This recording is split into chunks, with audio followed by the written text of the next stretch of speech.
Different people have different opinions regarding who the greatest MotoGP rider is. Defending MotoGP World Champion Fabio Quartararo has now revealed his pick while speaking to Corriere. I'm your host Dillon Shelley, and first up on Moto World, Fabio Quartararo picks greatest MotoGP rider of all time.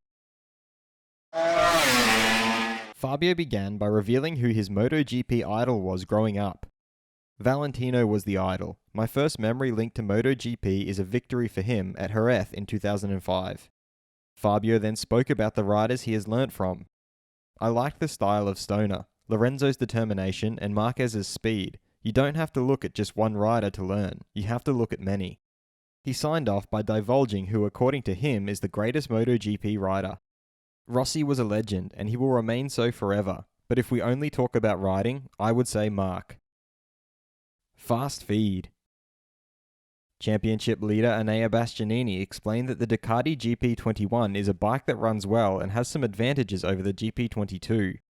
However, being a bike that has reached its development limit, it may have some downsides in the future, but for now, I'm sticking with the positive. Suzuki's Joan Mir doesn't have any news about his contract yet. I hope to have news soon, but at the moment there isn't, and I hope to be able to say something about my future very soon. KTM's Brad Binder explained that it's fantastic to lead the Constructors' Championship, certainly. I think it was unexpected that we were as strong as we have been so far, especially after a first test where we had a lot of work to do. All free practice sessions for the Argentine Grand Prix have been postponed to Friday due to logistical delays.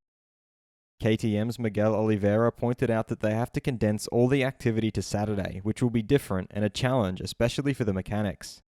Let's see how it goes. I am of course glad to be able to do something. Aprilia's Maverick Vinales, meanwhile, feels that FP2 will be chaos, a total qualifying, but it will be fun. Retired MotoGP World Champion Valentino Rossi suggested that at 40 you no longer have those murderous instincts you did when you were 25. At a certain point in my career, about 10 years ago, I asked myself, do I stop when I'm on the crest of the wave and retire as world champion, or do I run until I can't stand it anymore? I ran until I couldn't stand it anymore. Who is the greatest MotoGP rider of all time? Head over to my community page to vote in the poll and let me know what you think in the comments. And if you liked this video, feel free to subscribe and check out my others for all the latest in the world of MotoGP.